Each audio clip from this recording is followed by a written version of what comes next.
ಜಿಲ್ಲಾಧಿಕಾರಿ ಸಿ ಸತ್ಯಭಾಮ ಅವರಿಗೆ ಆಯ್ಕೆ ಶ್ರೇಣಿಯ ಐಎಎಸ್ ಅಧಿಕಾರಿಯಾಗಿ ಬಡ್ತಿ ನೀಡಿ ರಾಜ್ಯ ಸರ್ಕಾರ ಆದೇಶ ಹೊರಡಿಸಿದೆ. ಈ ಮೂಲಕ ಸತ್ಯಭಾಮ ಅವರಿಗೆ ರಾಜ್ಯ ಸರ್ಕಾರ ಹೊಸ ವರ್ಷದ ಉಡುಗೊರೆ ನೀಡಿದೆ. ಕಂದಾಯ ವಿಭಾಗದಲ್ಲಿ ಉತ್ತಮ ಸೇವೆ ಸಲ್ಲಿಸಿದ ಕಾರಣಕ್ಕೆ ರಾಜ್ಯ ಸರ್ಕಾರ ನೀಡಿದ ಉತ್ತಮ ಕಂದಾಯ ಅಧಿಕಾರಿ ಪ್ರಶಸ್ತಿಗೆ ಸತ್ಯಭಾಮ ಸೇರಿದಂತೆ ಜಿಲ್ಲೆಯ ಹಲವು ಅಧಿಕಾರಿಗಳು ಭಾಜನರಾಗಿದ್ದರು. ಇದೀಗ ಡಿಸಿ ಅವರಿಗೆ ಪದೋನ್ನತಿ ಸಿಕ್ಕಿದೆ. ಸತ್ಯಭಾಮ ಅವರು ಈಗಾಗಲೇ 2 ದಶಕಗಳಿಗೂ ಹೆಚ್ಚು ಕಾಲ ಸರ್ಕಾರಿ ಅಧಿಕಾರಿಯಾಗಿ ಸೇವೆ ಸಲ್ಲಿಸಿದ್ದಾರೆ.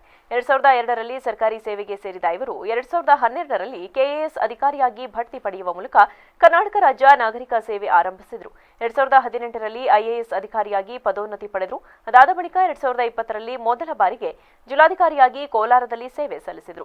ಅದಕ್ಕೂ ಮುನ್ನ ಚಿತ್ರದುರ್ಗ, ಚಾಮರಾಜನಗರ ಜಿಲ್ಲಾ ಪಂಚಾಯಿತಿ ಸಿಇಒ ಆಗಿ ಸೇವೆ ಸಲ್ಲಿಸಿದ್ದಾರೆ.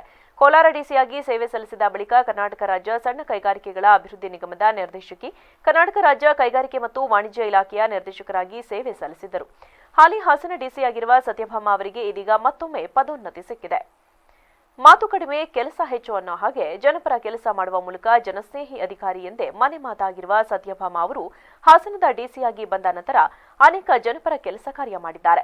ಸರ್ಕಾರದ ಯೋಜನೆಗಳನ್ನು ಅನುಷ್ಠಾನ ಮಾಡುವುದರಲ್ಲಿ ರಾಜ್ಯಕ್ಕೆ ನಂಬರ್ 1 ಅಧಿಕಾರಿ ಎನಿಸಿಕೊಂಡಿದ್ದಾರೆ. ಪ್ರಮುಖವಾಗಿ ಕಂದಾಯ ಇಲಾಖೆಯ ಕಡತ ವಿಲೇವಾರಿ, ಜಿಲ್ಲಾಧಿಕಾರಿಗಳ ಕೋರ್ಟ್ನಲ್ಲಿದ್ದ ಪ್ರಕರಣಗಳ ಇತ್ಯರ್ಥ, ಮುಜರಾಯಿ ದೇವಾಲಯಗಳ ಆಸ್ತಿ ಸರ್ವೆ ಹಾಗೂ ಸಂರಕ್ಷಣೆ, ಪೋಡಿ ದುರಸ್ತಿ ಯೋಜನೆ ಅಚ್ಚುಕಟ್ಟು ಹಾಗೂ ದಾಖಲೆ ರೀತಿಯಲ್ಲಿ ಯಶಸ್ಸು ಕಾಣುವ ಹಾಗೆ ಹಾಸನಾಂಬೆ ಜಾತ್ರಾ ಮಹೋತ್ಸವದ ಆಯೋಜನೆ, ಗ್ಯಾರಂಟಿ ಯೋಜನೆ ಅನುಷ್ಠಾನ, ಸಿಎಸ್ಆರ್ ನಿಧಿ ಹಾಗೂ ದಾನಿಗಳ ಸಹಕಾರದಿಂದ ಸರ್ಕಾರಿ ಶಾಲೆಗಳ ನವೀಕರಣ, ಸುಲಭ ಭೂ ಪರಿವರ್ತನೆ ಹೀಗೆ ನೂರಾರು ಕಾರ್ಯಗಳನ್ನು ಯಶಸ್ವಿಯಾಗಿ ಮಾಡಿ ದಕ್ಷತೆ ಹಾಗೂ ಕರ್ತವ್ಯ ನಿಷ್ಠೆ ಮೆರೆದಿದ್ದಾರೆ.